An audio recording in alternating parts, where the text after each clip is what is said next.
आज Azmatullah Omarzai concussion substitute के तौर पे आया। नजीबुल्लाह जरदान जो इंजर्ड हो गए थे, रिटायर्ड हट हो गए थे, बहुत सारे लोगों ने सोचा होगा रिटायर्ड हट खुद बैटिंग करने आता है, वरना फिर उसके बाद उसकी दाम नहीं आती। लेकिन 2019 में रोहित शेट्टी को एक इंजरी हुई थी, उसके बाद आईसीसी ने कानून में तब्दीली कर दी है। ऐसी रिटायर्ड हेड, खासतौर पर हेड इंजरी जिसमें खिलाड़ी का वापस आना उसके लिए लाइफ थ्रेटनिंग हो, क्योंकि होता है ना बाजों का अच्छी तरह से स्कैन वगैरह पता चलता है, तो वहां पे आईसीसी ने एक नई इस्तेलाह दी है कंकशन सब्स्टिट्यूट की। ये खिलाड़ी बैटिंग और बॉलिंग भी कर सकता है। तो इस तरह से अगर आप ये सोच रहे हो कि अफगानिस्तान की तरफ से 12 खिलाड़ियों ने बैटिंग की है, तो उसकी वजह यह थी कि नजीबुल्लाह जरदान की जगह अजमतुल्लाह उमरज़ई को कंकशन सब्स्टिट्यूट के तौर पर खिलाया गया। आज पाकिस्तान वैसे खेला जैसे पाकिस्तान को खेलना चाहिए था, जबकि 2 दिन से पाकिस्तान इस तरह से खेल रहा था जैसे कि अफगानिस्तान इंडिया के साथ खेलता है। आज का मैच, इस सीरीज पे हमने क्या खोया क्या पाया, बात करते हैं। अगर आपने अब तक मेरा चैनल सब्सक्राइब नहीं किया है तो प्लीज मेरा चैनल सब्सक्राइब करें और बेल आइकॉन प्रेस करें। दोस्तों, इस सीरीज से पहले हम ये डिस्कस करते हैं कि सीरीज हमने क्या हासिल किया। इस सीरीज से बोर्ड ने यकीनन आमदनी कमाई होगी। हमारी ये सीरीज नहीं थी, ये अफगानिस्तान की सीरीज थी। ऑस्ट्रेलिया के मना करने के बाद हमने वॉलंटरी अपने आप को पेश किया कि हमें बुलाएं, हमें खिलाएं, हमें पैसे दें, और इसी बहाने हमने अपने नए टैलेंट को, उभरते हुए खिलाड़ियों को एक मौका दिया, जो मेरी नजर में अभी भी एक बहुत अच्छी स्ट्रेटेजी थी। इस सीरीज से हमें क्या मिला? इस सीरीज से हमें इमाद वसीम का कमबैक हो गया है। इमाद वसीम ने साबित कर दिया है कि नवाज से बेहतर स्पिन ऑलराउंडर हमारे पास मौजूद है। शादाब के साथ इमाद वसीम भी एक बेहतरीन चॉइस है। इस सीरीज में साइम अयूब ने आखिरी मैच में साबित कर दिया है कि बहरहाल इन नए बच्चों के ऊपर अगर बैट लगाई गई थी तो इतने बुरे भी नहीं थे। नए थे, परेशान हो गए, कोई बात नहीं। इस सीरीज में अब्दुल्ला शफीक की आज की जो बैटिंग थी, अगर दोस्तों गौर करें तो इस मैच का टर्निंग पॉइंट जो था ना, वो अब्दुल्ला शफीक की बैटिंग थी।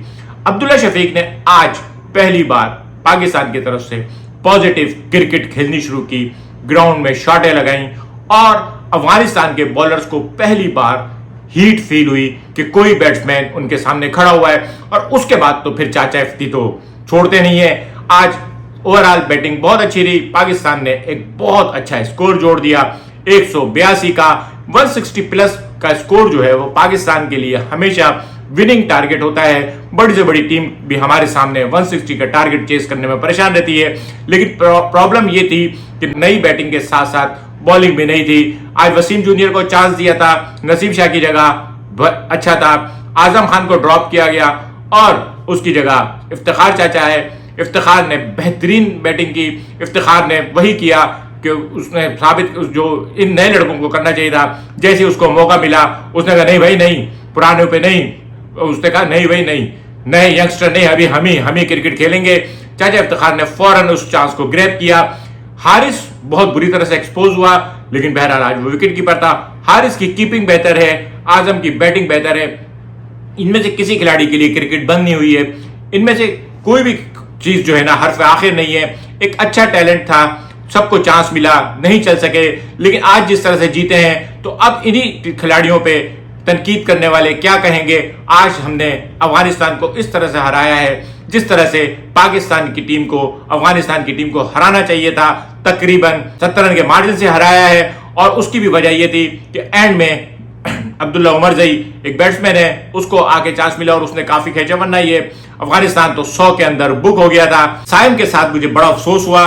साइम अयूब तीसरा बैट्समैन होता पाकिस्तान की तरफ से जो अफगानिस्तान के खिलाफ 50 मारता। इससे पहले पाकिस्तान की जानिब से अफगानिस्तान के खिलाफ सिर्फ 2 50s हुई हैं, एक अजीम बाबर की और दूसरी इमाद वसीम की। साइम अयूब ने थोड़ी सी अर्ली कर गया। और अब्दुल्ला शफीक जिस बॉल पे बोल्ड हुआ है, अब्दुल्ला शफीक भी बहादुरी में कुछ ज्यादा बहादुरी कर गया। बहादुरी दिखाते दिखाते बाजों का होता है ना, सीधा दुश्मन की तोपों के सामने खड़े जाते हैं, तो उसने भी बहादुराना क्रिकेट खेलते हुए राशिद खान के सामने अपनी तीनों विकेटें एक्सपोज कर दी।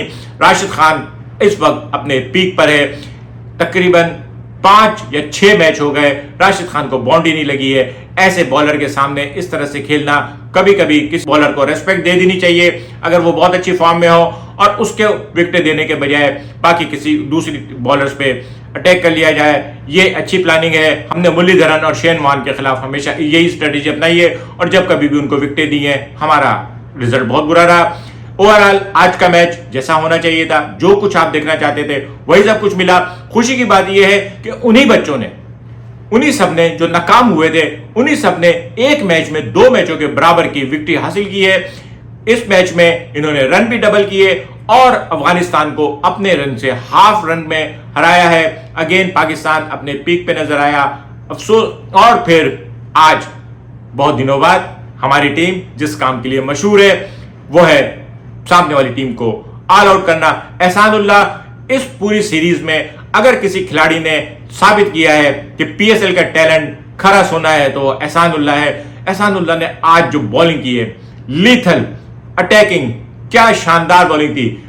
बैट्समैन उसके सामने लरज रहे थे, 3 आउट और 1 रिटायर्ड हट, और क्या चाहिए। जमान खान ने बिल्कुल भी मायूस नहीं किया, उसने अच्छी बॉलिंग कराई है, बहुत अच्छी बॉलिंग कराई है बल्कि।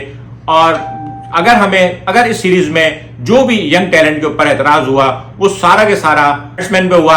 आज भी ताहिर तैयब और हारिस वो काम ना कर सके, तीसरी बार भी फ्लॉप हो गए, लेकिन उसके बावजूद साइम और अब्दुल्ला शफीक ने अपनी सिलेक्शन को बहरहाल प्रूफ किया।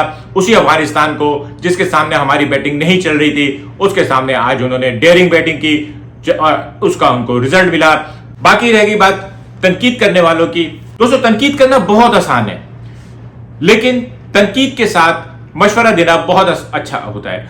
अब यही सब सहाफी थे जो कह रहे थे कि ये नए लड़कों को चांस नहीं दिया जा रहा, नए लड़कों को चांस नहीं दिया जाता, हमेशा पुराने चले हुए कारतूस वो है। तनकीद करने के लिए क्या है, जो भी खिलाड़ी एक इनिंग में फ्लॉप हो जाए उसके ऊपर राशन पानी लेके चढ़ जाओ। हम भी कभी कभी गुस्सा कर जाते, लेकिन हर मैच के बाद नहीं। लेकिन आप ओवरऑल आउटकम देखें तो ये सब कुछ होना था। किसी न किसी टीम के खिलाफ हमें अपने नए टैलेंट को आजमाना था। अफगानिस्तान एक बहुत अच्छा मौका था। मैं बार बार तीसरी बार ये बात रिपीट कर रहा हूं, जो खिलाड़ी अपने आप को प्रूफ ना कर सके उनके लिए ये बहुत अफसोस की बात है। अब वो इंतजार करें किसी सीनियर खिलाड़ी के, अल्लाह ना करे कोई इंजर्ड हो, लेकिन किसी सीनियर खिलाड़ी के ड्रॉप होने का, तभी उनको चांस मिलेगा। लेकिन अब क्रिकेट बदल गई है। अब वो जमाना नहीं रह गया है कि किसी खिलाड़ी को डिस्कार्ड कर दिया जाए, किसी खिलाड़ी को फरामोश कर दिया जाए। ये वो दौर नहीं है जब खिलाड़ी को अगर टीम बोर्ड ने सेलेक्ट नहीं किया तो उस खिलाड़ी का धीरे धीरे करियर खत्म हो जाता था। ये दोबारा पीएसएल खेलेंगे, ये दोबारा बिग बैश खेलेंगे, ये कैरेबियन प्रीमियर लीग खेलेंगे, ये बांग्लादेश प्रीमियर लीग खेलेंगे और रन बनाएंगे और अपने आप को खबरों में रखेंगे, कहीं पे भी चल जाएंगे, दोबारा लाइमलाइट पे आएंगे, इनको चांस मिलता रहेगा। वेब सीरीज और प्रीमियर लीग ने एक बड़ा काम किया है कि तमाम लोगों को रोजगार से लगा दिया है। वेब सीरीज की वजह से वो तमाम अदाकार जिनको फिल्मों में चांस नहीं मिलता था, अब वो भी मसरूफ है, दमादम वेब सीरीज में काम कर रहे हैं। और प्रीमियर लीग की वजह से अब वो बात खत्म हो गई कि सिर्फ और सिर्फ किसी भी खिलाड़ी का कैरियर जो है वो बोर्ड के ऊपर है। अब बोर्ड अगर किसी खिलाड़ी को सिलेक्ट नहीं भी करता है, अगर कोई खिलाड़ी प्लेइंग 11 16 के स्क्वाड या 30 के पूल में नहीं भी आता, तो भी उसकी क्रिकेट खत्म नहीं होती, क्योंकि उसके पास एक इंटरनेशनल फोरम होता है। प्रीमियर लीग के जरिए वो किसी भी प्रीमियर लीग के जरिए में जाके अपने आप को मनवा सकता है और ये खिलाड़ी खेलते रहेंगे। मुझे खुशी इस बात की है कि हमारे पास बैकअप टीम है, और मुझे खुशी इस बात की है कि हमारे पास सीनियर टीम भी है। बहुत अच्छा हुआ। मैं अब यहाँ पे आपको एक बात बताऊं, जब पहला मैच हुआ था तो मुझे पता नहीं क्यों शक सा हो रहा था कि हम शायद ये मैच हार जाएंगे। उसकी वजह कुछ भी हो सकती है, वो भी हो सकती है जो आपके दिल में आ रही हो। लेकिन कल का जो मैच हमारे हैं वो मुझे लगा कि हमको नहीं हारना चाहिए था और सीरीज नहीं हारनी चाहिए थी, लेकिन अब हो चुका है। लेकिन पाकिस्तान की क्रिकेट का ये एक बहुत, दोस्तों आपको याद होगा मैंने हमेशा जो है ना हारने के बाद अच्छाइयां और जीतने के बाद बुराइयां निकाली हैं, क्योंकि गलती यही होती है कि जीत में हम भूल जाते हैं हमसे कहां खामियां हुई, और हारने के बाद हम ये भूल जाते हैं कि कुछ अच्छा भी था। तो इसमें कुछ अच्छा भी था। अब हमारे पास बैकअप में कम से कम कुछ खिलाड़ी हैं। अगर खुदा ना खास्ता किसी भी वक्त कोई हमारा मेन प्लेयर अवेलेबल नहीं होता तो हमारे पास बैकअप में विकेट कीपर भी हैं, हमारे पास बैकअप में ओपनर्स भी हैं, हमारे पास बैकअप में मिडिल ऑर्डर बैटिंग भी है, हमारे पास ऑलराउंडर भी हैं और हमारे पास फास्ट बॉलर भी हैं। शाहीन आफरीदी, हारिस रऊफ ये वापस आ जाएंगे, बाबर और रिजवान वापस आ जाएंगे, शान मसूद यही है, इफ्तिखार यही है। इनमें से हो सकता है साइम अयूब अपनी जगह बनाने में कामयाब हो जाए, हैदर अली, खुशदिल, आसिफ ये सब भी मौजूद हैं। इनमें से कोई कहीं नहीं गया है, सब बोर्ड के पास हैं। बोर्ड को जिस वक्त जिसकी जरूरत हो उसको बुला सकता है। आज ये सीरीज खत्म हुई, क्रिकेट फिलहाल रमजान में के महीने में, तो अब आगे कोई क्रिकेट नजर नहीं आ रही है। अचानक अगर कोई क्रिकेट सामने आ गई तो उस पर बात करेंगे, वरना फिल्म और बाकी दीगर मौजूआत पे आप लोगों से राब्ता रहेगा। कमेंट करके बताइएगा आज का वीडियो कैसा लगा। शुक्रिया।